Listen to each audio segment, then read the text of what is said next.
এত বেলা পর্যন্ত আমার ঘরে আমার জন্য এক কাপ কফি পর্যন্ত যায়নি। এবারে জামাই না এখনো এক কাপ চা পাইনি, পল্লবীরা না খেয়ে বসে আছে। হ্যাঁ, একটু পরে তো আমাদের অনলাইন ক্লাসটা শুরু হয়ে যাবে।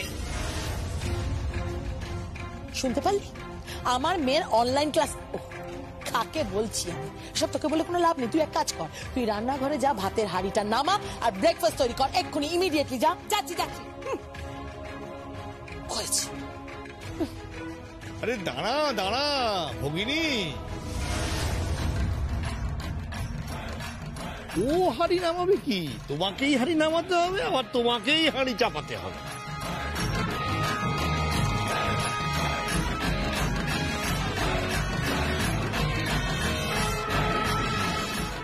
মানে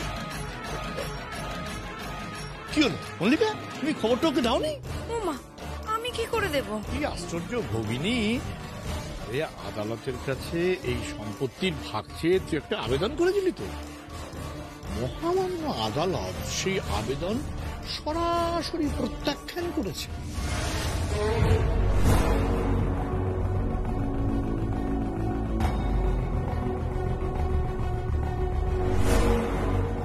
এখন তুই কি করবি ভগ্নী? হ্যাঁ বড় পিসি, এটা কিন্তু তুমি অত্যন্ত অন্যায় করেছো। সম্পত্তি দাবি করে আদালতে গিয়ে দাঁড়ানো, এটা কিন্তু অনেক বড় অন্যায় বড় পিসি। আর তার থেকে বড় কথা, তুমি যমুনা বৌদিকে একটা বাজে ব্লেম দিয়েছিলে।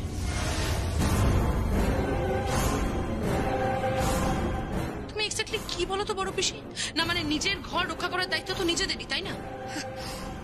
এটা দিদি ভাইয়ের ঘর কবে থেকে হলো?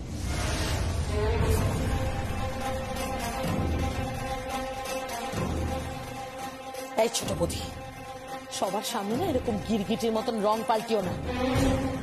না না না, তাকে এটা বললে হবে না। এই প্রথম আমি আমার গিন্নিকে সাপোর্ট করছি। হ্যাঁ, আমার গিন্নি মোটেই রং পাল্টায়, বরং সে এই বাড়ির বউকে তার প্রাপ্য মর্যাদা দিয়েছে। এখন তুই কি করবি ভগ্নী? দাদা তো বলেছে, কি বলছে? বলেছে বাক্স ব্যাগটা গুছিয়ে তোকে চলে যেতে।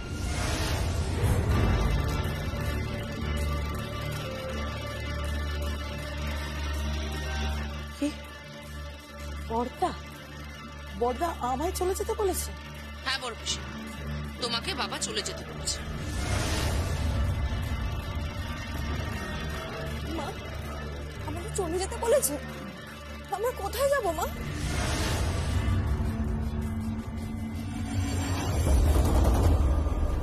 বাক্স প্যাটার গুছিয়ে নাও রাগিনী, শ্বশুর বাড়িতে ফিরে যাও।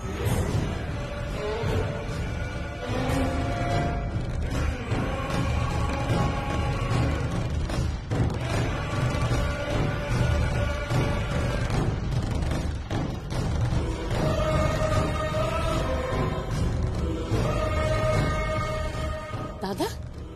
হ্যাঁ, সম্পত্তির অধিকার নিয়ে তুমি আদালতে গেছো, ভাই বোনের সম্পর্ককে অপমান করছো তুমি, আমার এই পরিবারের যথেষ্ট অনিষ্ট করবার চেষ্টা করেছো তুমি। তাই তোমাকে আর আমি এই বাড়িতে রাখতে পারবো না। তুমি তোমার শ্বশুর বাড়িতে ফিরে যাও। বড়দা, আমি যাবো কোথায় বড়দা? আমার যাওয়ার জায়গা নেই। সেটা আমি জানি না, আর আমার জানার কোনো প্রয়োজন নেই। কিন্তু জেনে শুনে আমার পরিবারের কোনো ক্ষতি আমি হতে দিতে পারি না রানী। হ্যাঁ বড় পিসি, তুমি প্লিজ ফিরে যাও, তুমি তোমার শ্বশুর বাড়িতে ফিরে যাও।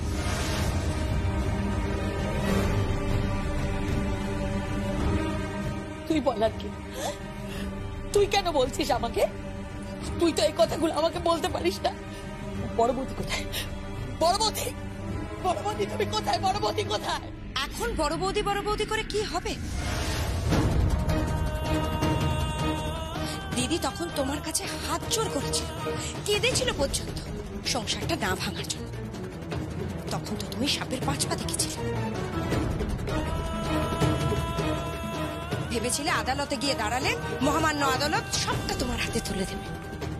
এত সহজ নাকি দিদি ভাই? এত কথা বলার দরকার নেই মল্লিকা, চলে যেতে বলো। আর এটাই আমার সিদ্ধান্ত। বড় মামা, আমরা কোথায় যাবো বড় মামা?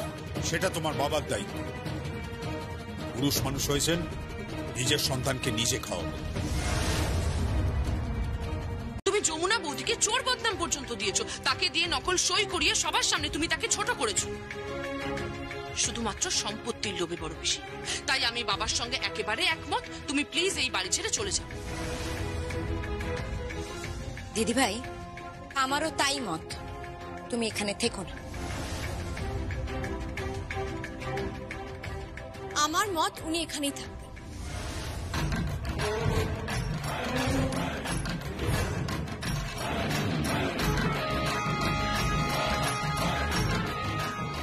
কাকাই, বললেন ওকে বলে দিয়েছে এটা কেদার রায় সিদ্ধান্ত। হ্যাঁ, শুনলে তো, এটা কেদার রায়ের সিদ্ধান্ত। কাকাই ওনাকে বলে দাও যে এটা যমুনা রায়ের সিদ্ধান্ত। এটা যমুনা রায়ের সিদ্ধান্ত। ঈদ একেবারে জমে গেছে, মনে হচ্ছে খেলাটা জমে গেছে, বুঝলে? সেটাই তো ভাবছি, আবার কি দুজনের লাগলো নাকি বলতো? কি এত বড় স্পর্ধা? কল্যাণ, মল্লিকা, হ্যাঁ দাদা। ওকে বলে বুঝিয়ে দাও যে এ বাড়িতে আমার কথাই শেষ কথা। হ্যাঁ যমুনা, দাদার কথাই শেষ কথা। না, কখনো না। কাকিমা, কাকাই, গীত, তোমরা সবাই শোনো। আর ওনাকে বলে দাও যে কোনো সংসারের ব্যাপারে পুরুষ মানুষের সিদ্ধান্ত শেষ সিদ্ধান্ত হতে পারে না। তার উপর উনি যে ধরনের পুরুষ মানুষ, কোনো তো বুদ্ধি নেই, কোনো বৈষয়িক বুদ্ধি নেই, সাংসারিক কোনো বুদ্ধি নেই ওনার মাথায়। কি আমার বুদ্ধি নেই? এই মল্লিকা, এই গীত, হ্যাঁ হ্যাঁ বাবা। ও কি বলছেটা কি? কি বলছে আমার বুদ্ধি নেই মানে? ওনাকে বলে দেওয়া হোক, আর যাই হোক এই বুদ্ধি নিয়ে সংসার চালানো সম্ভব নয়। সংসার চালাতে গেলে না আমার শাশুড়ি মায়ের কাছ থেকে ট্রেনিং নিতে হবে যে কিভাবে সংসারটা চালাতে হয়। আমি যখন বলেছি যে ও যাবে তখন যাবে। আমি যখন বলেছি যাবে না তার মানে যাবে না। আচ্ছা, তোমরা কেউ কারো বুঝতে পারছো না বড় পিসি বাইরে গিয়ে কোথায় থাকবে, কি খাবে, কি করবে, কি পড়বে? আরে তোমরা কেন বুঝতে পারছো না? এই পরিবারের রক্ত বইছে বড় পিসির গায়ে, কেদার রায়ের রক্ত বইছে। এর ভবিষ্যৎ কি? বাইরে গেলে উনি কি খাবেন? মানে আমি না অবাক হয়ে যাচ্ছি, কোনো বুদ্ধি নেই মাথায়, কোনো বৈষয়িক বুদ্ধি নেই, কোনো বিচার বিবেচনা নেই, মানে কোনো সাংসারিক বুদ্ধি নেই ওনার মাথায়। আশ্চর্য। হ্যাঁ, ঠিক তাই, বিচার বিবেচনা নেই, সাংসারিক বুদ্ধি নেই। এই তুই চুপ কর, ফালতু কথা বকছিস কেন? তুমি হাসছো কেন এখন? আর যমুনা বৌদি, তুমি তুমি কি বলছো বলো তো? এত কিছুর পরেও তুমি বড় পিসিকে এই বাড়িতে থাকতে দেবে? সিরিয়াসলি? যমুনা দেখ, আবার থাকবে, আবার কিন্তু তোর ক্ষতি করবে। করুক, যা হবে ঘরের মধ্যেই হবে, ঘরের বাইরে যাবে না। একটা কথা কেন বুঝতে পারছো না? বাড়ির বাইরে গিয়ে যদি অর্থ হবে পিসেমশাই রিক্সা টানে, দিনমজুরের কাজ করে যদি, আর যদি ওই মোট বহন করে, তাহলে কি হবে? তাহলে কি কেদার রায়ের মান থাকবে?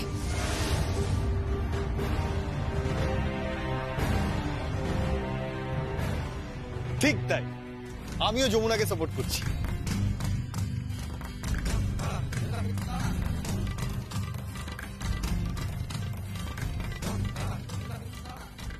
তুমি তো সাপোর্ট করবেই, তুমি তো তোমার বউয়ের কথায় ওঠো আর বসো। ছোট কর্তা বাবু, উনিও যদি আপনার মতন বউয়ের কথায় উঠতেন বসতেন না, তাহলে অন্তত পক্ষে ওনার সাংসারিক বুদ্ধিটুকু হতো। কাকাই, আমার শ্বশুর মশাইয়ের তো সাংসারিক বুদ্ধি নেই, মানে আসলে কোনো বুদ্ধি নেই, সারাক্ষণ শুধু গাং গাং করে চিৎকার করছে।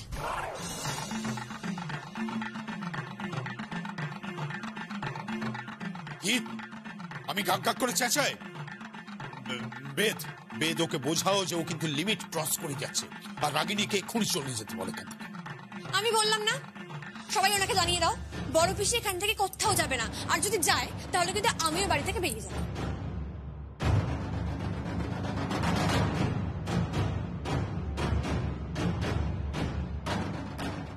এটা কিন্তু ব্ল্যাকমেল হচ্ছে, আমাকে ব্ল্যাকমেল করছে। কাকাই, ওনাকে বলে দাও যে আমি যতদূর জানি বড় পিসি ওনার বোন হয়, আর আমাকে কালকেই মা বলেছেন যে আমার শ্বশুর মশাই নাকি বোন চেয়েছে, আর সেই জন্য নাকি পুজো করে মানত করেছিলেন পার্শ্বিকে দিয়ে। তখন আমার কত পা বয়স? 14 বা 15। আমি ভাবতাম যে আমার যদি একটা বোন থাকতো তাহলে সেও আমাকে রাখি পড়াতো, ফোঁটা দিত, যার জন্য ঠাকুরের কাছে আমি 5 থেকে মানত চড়িয়েছিলাম। তারপর তুই যখন হলি তখন সবাই বললো যে আমার বোন হয়েছে। আমি খুব খুশি হলাম রে, খুব খুশি হলাম। নিয়ে তাড়াতাড়ি নিয়ে আয়। আরে চক্ষু সার্থক হোক আমাদের। হ্যাঁ, আমাদের নয়ন একটু সার্থক হোক। রাখো রাখো রাখো। হেভি হবে তাহলে ব্যাপারটা। আমি এই চেয়ারে বসলাম। এই তুই চেয়ার টেনে বসলি যে বড়। মামা তা দেখবো তো এখন। বাবা যাই হোক, তুমিও বসো না। দাদা কাকা, হ্যাঁ তাহলে এক রাউন্ড চা হয়ে যাক। কেন? সবাই মিলে বসে এখন আমরা দেখবো। কেন রে, এটা কোনো খেলা হচ্ছে যে বসে বসে দেখবি? খেলাই তো বটে, খেলা হবে, এবার খেলা হবে। আর এই খেলায় তুমি নিজে নিজের প্রতিপক্ষ। বড় বেশি তুমি প্রমাণ করে দাও যে তুমি এ বাড়ির উপযুক্ত মেয়ে, তুমিও কোনো বাড়ির বউ হতে পারো। চলো শুরু করো বাটনা বাটা, আর আমরা সবাই দেখি। চলো।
যমুনা, আমার কাটা ঘায়ে নুনের ছিটে দিবি না। আচ্ছা আমি কি করলাম বলুন তো?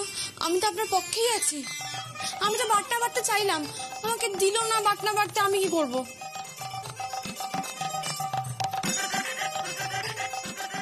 আমার বোনটা বাটনা বাটতে ভুলে গেছে। রাগিনী, ভালো করে বাটিস কিন্তু, একেবারে মিহি করে পেস্ট করবি, গোটা গোটা যেন না থাকে। হ্যাঁ, মিহি করেই বাটবো, জন্মেই মিহি করবো।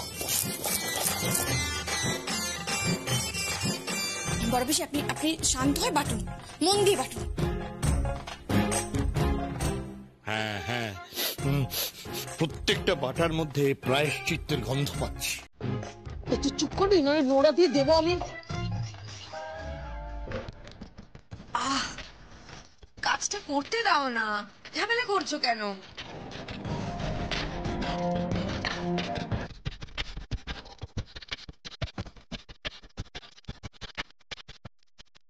বড় পিসি, তুমি বাটনা বাটছো? মা, তুমি বাটনা বাটতে পারো? আরে বাবা, আরো অনেক কিছু পারে বড় পিসি, তাই না? হ্যাঁ, আমার পিসাশুড়ি দারুণ, কোনো কথা হবে না, কিন্তু কোনো অহংকার নেই। আচ্ছা ঠিক আছে ঠিক আছে, একদম হয়েছে, বাটনা বাটা ঠিক আছে। এবার সবজিটা কেটে ফেলতো।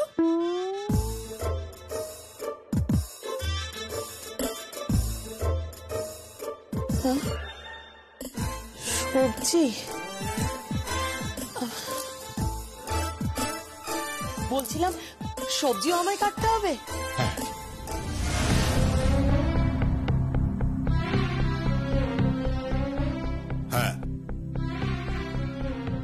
মাথায় রাখিস যে কারোর অনুগ্রহে তুই এ বাড়িতে আছিস।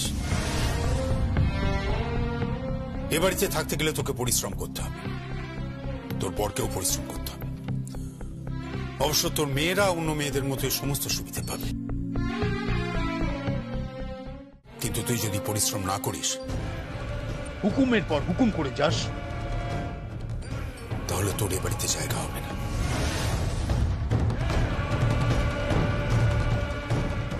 ঠিকই বলছি। বাড়ির অন্য বউদের মতো যদি থাকতে পারিস তো থাকবি, আর তা না হলে এ বাড়ি থেকে তোকে চলে যেতে হবে।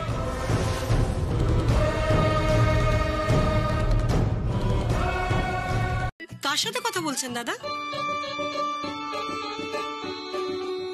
নতুন বৌমা ফোন করেছে। কি বলছে? বলছে ওদের বাড়িতে আজকে রাত্রে নেমন্তন্ন আছে। নেমন্তন্ন? কিসের নেমন্তন্ন? ফোনটা একবার দিন দাদা।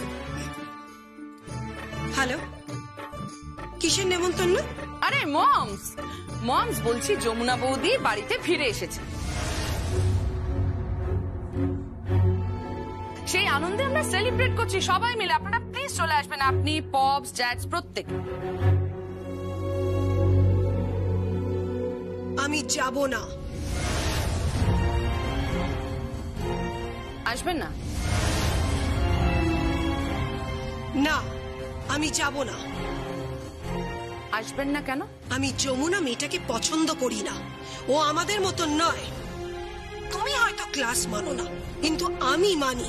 আমি পারিবারিক আভিজাত্য মানি, আমি পেডিগ্রি মানি। আপনি অনেক কিছুই মানেন, শুধু আপনি মানুষকে মানুষ বলে মানেন না, তাই তো? বৌমা, এবার শুনুন আপনি একটা কথা, আমিও আপনাকে বলছি, আপনাকে যদি আমি যমুনা বৌদির পাশে বসে খাওয়াতে না পেরেছি, তাহলে আমার নামও গীত নয়।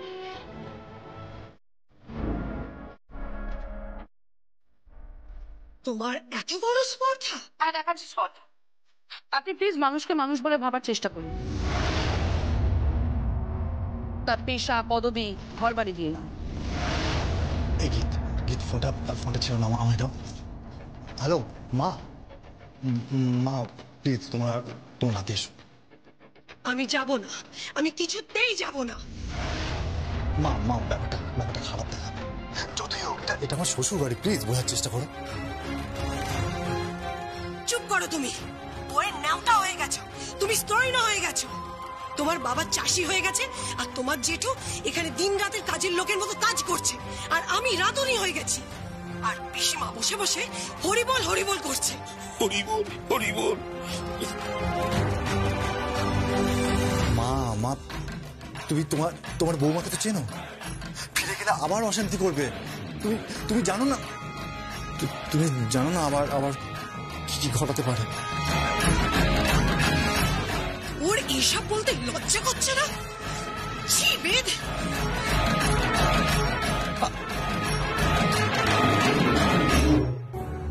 কি হলো?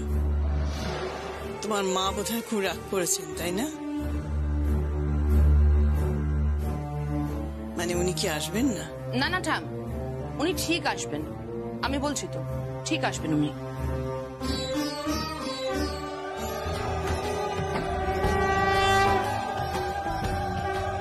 ওরে চল ওদিকে ভাত কাপড়ের অনুষ্ঠান শুরু হয়ে গেছে।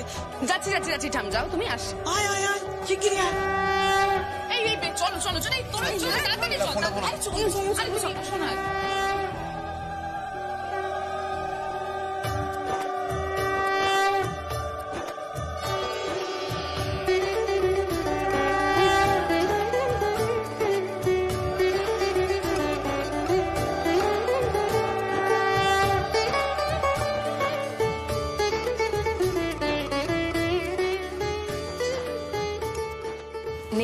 বস।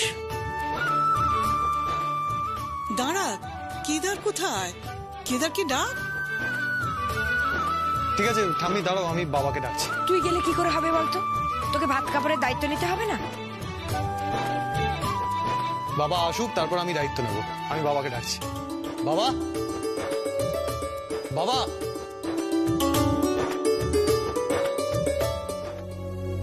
কে বলছেন? আমি ঋদ্ধিমান চ্যাটার্জি বলছি। আপনি আবার কেন ফোন করেছেন? আসলে আপনার পুত্রবধূর সঙ্গে আমি যোগাযোগ করতে পারছি না। ও যদি কালকের মধ্যে এখানে যোগাযোগ না করে তাহলে এই প্রতিযোগিতাকে তো বাদ পড়ে যাবে। দেখুন, একটা প্রতিভার বিকাশ ঘটবে না। এই রাজ্যের, এই দেশের কেউ জানবে না যে প্রত্যন্ত গ্রামের একটা মেয়ে কি অতুলনীয় একটা প্রতিভা নিয়ে জন্মেছিল। সে তো বুঝলাম, কিন্তু তার জন্য আপনি আমাকে কেন ফোন করেছেন? আমি শুধু জানতে চাইছি যে যমুনা কোথায়, মানে যমুনা কি ফিরে এসেছে? বাবা, হ্যাঁ, ফিরে এসেছে। যমুনা সত্যি ফিরে এসেছে? হ্যাঁ। ওকে একটু ফোনটা দেওয়া যাবে? বাবা, কার ফোন? সঙ্গীত, তোমার স্ত্রীর ফোন।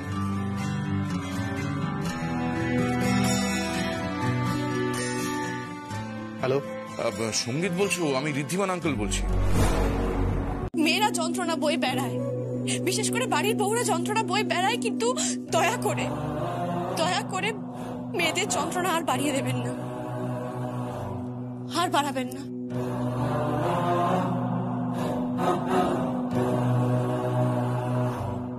আমি যখন একা ওই মানসিক চিকিৎসালয়ে ছিলাম, তখন আমি বুঝতে পেরেছি কাছের মানুষগুলোকে, আপন মানুষগুলোকে কতটা প্রয়োজন, তাদের পাশে থাকাটা কতটা জরুরি। আমি প্রত্যেকটা মুহূর্তে বুঝতে পেরেছি যে কতটা প্রয়োজন আমার ছোট কর্তা বাবুকে, কতটা প্রয়োজন আমার বড় মাকে, আমার শাশুড়ি মাকে, আমার পিস শাশুড়িকে, আমার কাকি শাশুড়িকে, আমার এই ননদদের, আমার ছায়া দিকে, আমার দাদা কাকাকে, প্রত্যেককে কতটা প্রয়োজন। আর বিশেষ করে একটা মানুষকে তো খুব প্রয়োজন, সে হলো আমার শ্বশুর মশাই। খুব প্রয়োজন। অনেক যন্ত্রণা পেয়েছি, অনেক কষ্ট পেয়েছি। আমার এই যন্ত্রণা, আমার এই কষ্ট দয়া করে আর বাড়াবেন না, আর বাড়িয়ে দেবেন না। আমাকে এই সুখ থেকে বঞ্চিত করবেন না, আমাকে এই সুখ থেকে বঞ্চিত করবেন না। বাবা, বাবা প্লিজ, হাত জোড় করছি। বাবা, এসো না প্লিজ। বাবা, বাবা। সঙ্গীত, তোর বউকে বলে দে যে অত চোখের জল ফেলে মানুষের মন গলাতে হবে না। আমি কেদার রায়, আমার মন অত সহজে গলে না। ঠিক আছে, বাড়িতে কুকুর বেড়াল পুষলেও তো তার উপর একটা মায়া পড়ে যায়। খেয়ে নিতে বল, ওকে খেয়ে নিতে বল।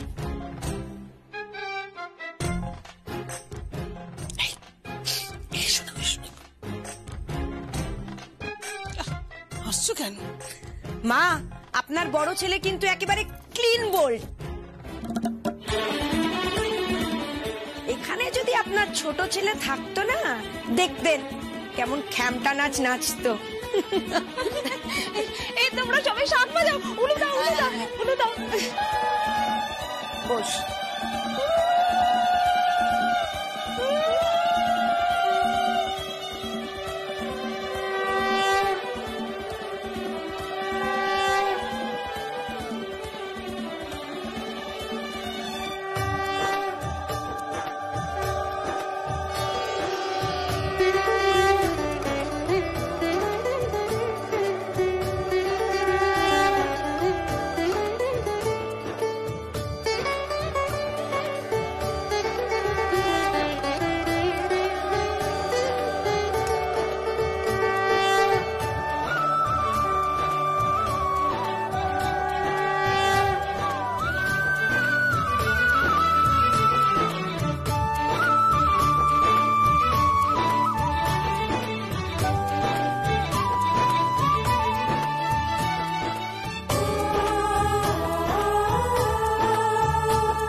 দেখি দেখি দেখি দেখি তোর হাতটা।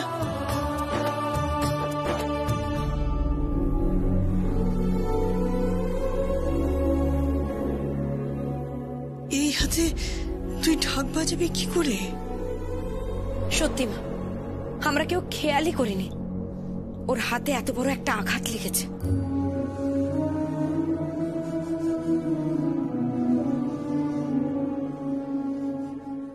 বৌদি, এ তো খুব খুব চোট লেগেছে, চিকিৎসা করাওনি? ঠাম্মি, তুমি চিন্তা করো না, আমি তো মলম লাগিয়ে দিয়েছি। আর তাছাড়া ডক্টর আঙ্কেলের সঙ্গে কথাও বলেছি, একটা এক্সরে করতে বলেছে। সে না হয় আমি বুঝলাম, কিন্তু যমুনা বৌদির সামনে তো ঢাকের কম্পিটিশন। হ্যাঁ, এই হাত নিয়ে কি করে ঢাক বাজাবে? হ্যাঁ সেটাই তো, কাল সকাল 10টার মধ্যে ওকে ওখানে পৌঁছতে হবে। বাজাবে কি করে? বাজাবো তো বটেই, আমি বাজাবই। কেউ যদি মনে করে যে আমাকে এভাবে হাতে চোট দিয়ে, আমরা হাত নুলো করে দিয়ে আমাকে দমিয়ে রাখা যাবে, তা একেবারেই নয়, একেবারেই নয়। আমি গঙ্গা ঢাকির মেয়ে, আমি যমুনা ঢাকি, আমি কেদার রায়ের পুত্রবধূ যমুনা রায়, আমি সঙ্গীত রায়ের স্ত্রী।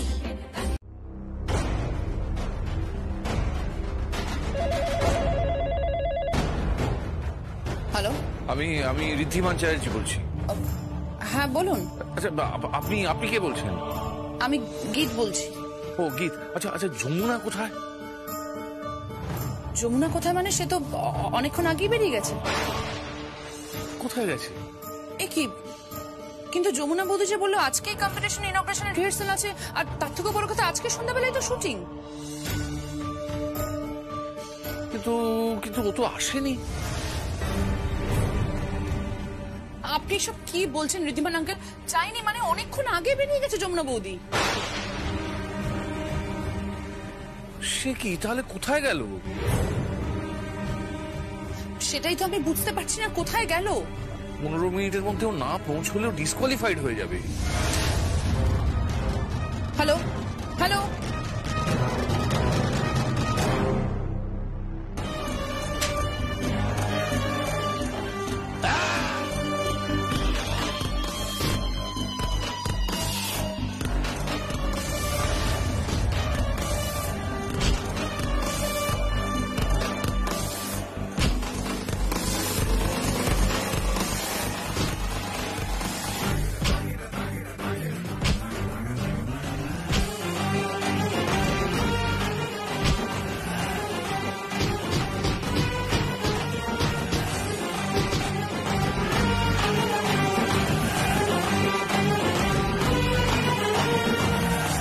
কি হলো ব্যাপারটা?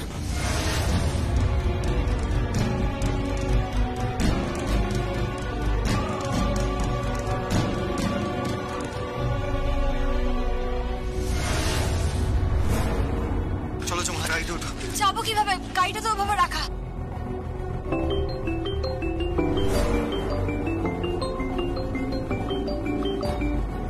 হ্যালো হ্যালো যমুনা বৌদি, তুমি কোথায় আছো এখন? ঋদ্ধিমান আঙ্কেল আমাকে ফোন করেছিল। আমরা রাস্তায়, আসলে রাস্তায় একটা ঝামেলা হয়েছে। কি হয়েছে? দুটো লোক আমাদের আটকানোর চেষ্টা করেছিল। সে কি?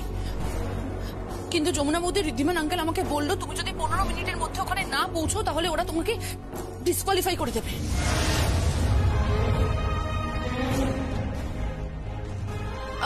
তুমি চিন্তা করো না কি, আমরা পৌঁছানোর চেষ্টা করছি, তুমি রাখো।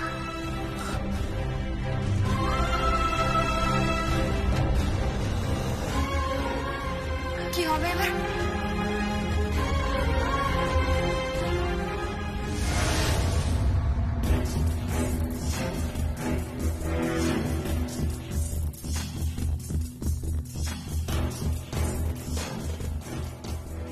ভাই এসো যমুনা। এক্সকিউজ মি, অ্যাকচুয়ালি আপনার একটা হেল্প চাই। হ্যাঁ বলুন, কি হেল্প লাগবে? অ্যাকচুয়ালি আপনার বাইকটা কি পাওয়া যাবে একটু? আমি আমার গাড়িটা আপনাকে দিচ্ছি, আপাতত আপনার কাছে রাখুন, এটাই আমার গাড়ি। অ্যাকচুয়ালি আমাদের যেখানে পৌঁছানোর কথা সেখানে খুব তাড়াতাড়ি পৌঁছতে হবে, আমাদের কাছে একদম সময় নেই। আমি আপনার কাছে হাত জোড় করছি, আমার স্ত্রীর আজকে একটা খুব বড় দিন। ও একটা কম্পিটিশনে আছে যেটা টিভিতে দেখাবে, ইউ নো, রিয়েলিটি শো। ও যমুনাটা কি না? হ্যাঁ, আপনি তো ওনার হাজবেন্ড। হ্যাঁ, আপনাকেই তো সোশ্যাল সাইটে দেখেছি। এই নিন চাবিটা। যান ম্যাডাম, জিতে দেখাতে হবে কিন্তু। Keep it up. Thank you so much. চল, দাঁড়ান। Without helmet? No no no no. 1 minute, আমি একটু ঢাকটা নিয়ে আসি আমার।